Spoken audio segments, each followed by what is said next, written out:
Hey everyone, it's Taylor on Thursdays. It is December 5th, 2013.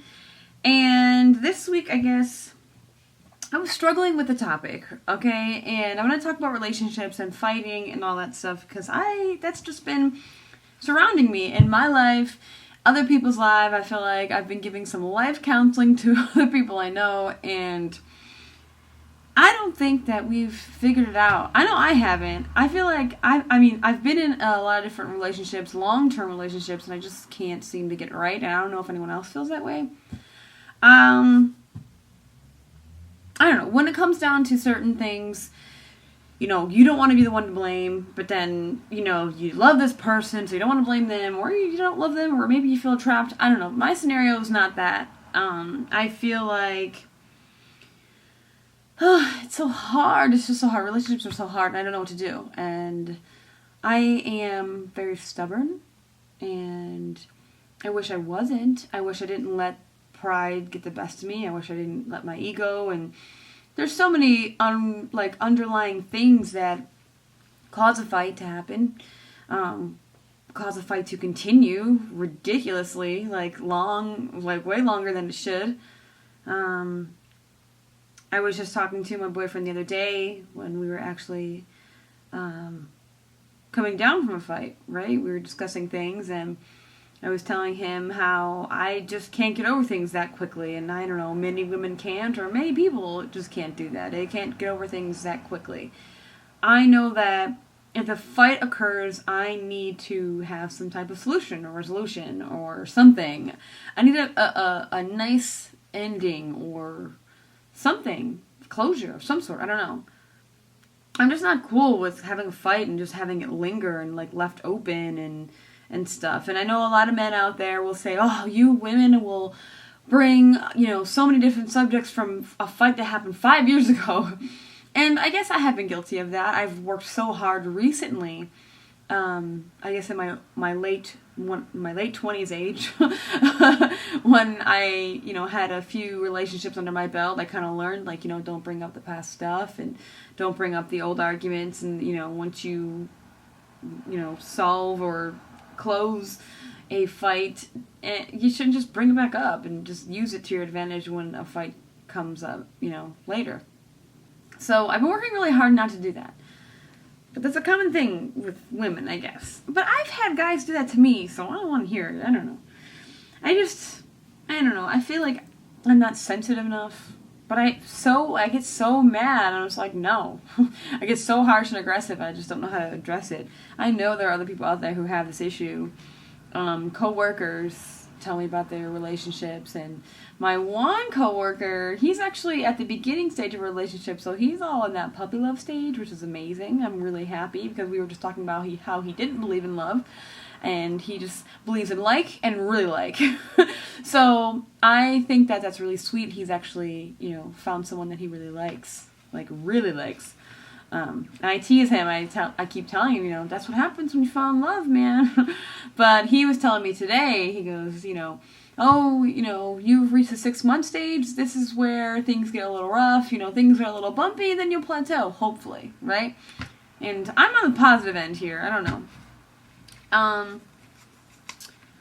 And then another coworker was talking about her scenario and how fights would escalate between them, and it'd be like, never say these words to a woman or anyone could be sensitive to this or maybe already mad. Never say the words relax, calm down, or simmer, or stop it.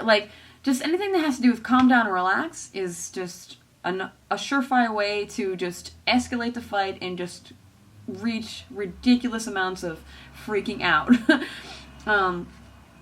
I know people who have anger issues hate having that said to them. I am one person who has temperament issues. I have a temper. I get really angry, and it's really hard for me to come down from a fight.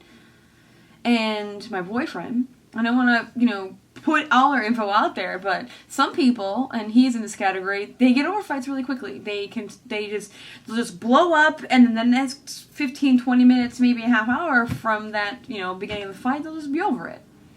It's like, I wish that could be me. I really wish. It's like, logically, my mind tells me, do not give in to this. Don't, you have to find the logical reason why this happened and what we're going to do about this problem and blah, blah, blah. I was talking to my friend today, or last night, this morning, or whatever, my friend Dave, and he was talking about how he's only had one relationship where he never fought with that person. And that's actually the same for me. I've been in one relationship where I never fought with this person. For the whole time that we were together, we never fought. Until after we broke up, funny enough. And he says that when he finds a girl that he never fights with, that's the one that he'll marry. And now, why isn't he with this girl that never fought with him before? Distance, obviously. So, people take different life paths, and you can't always align, unfortunately. But I will have to say that fighting sometimes is really necessary. You're not always going to agree. You have two very different people, even people who are very similar, because I would put myself in the second category where me and my boyfriend are very similar in some regards. So, we're both really abrasive, and we both really have this pride thing going on, and we can be really aggressive if we want to, so that doesn't really mix very well when we're fighting, because all the bad things when you're fighting come out. And we have a lot of bad similar traits, and that's horrible. But a lot of people have that problem where, they fight all the time, and a lot of that is communication. And I wish I wasn't in a bummer mood right now, and this is a topic of conversation for my Take It All on Thursdays, but that's just, can't always be puppies and candy canes, people. I think fighting's important, though, to a point, because if I have a disagreement with, my partner, my boyfriend, and I don't voice my concerns, I'm going to be this pushover, passive person, and I can't be that person, and my needs may never be met, or my, things may never be addressed or something.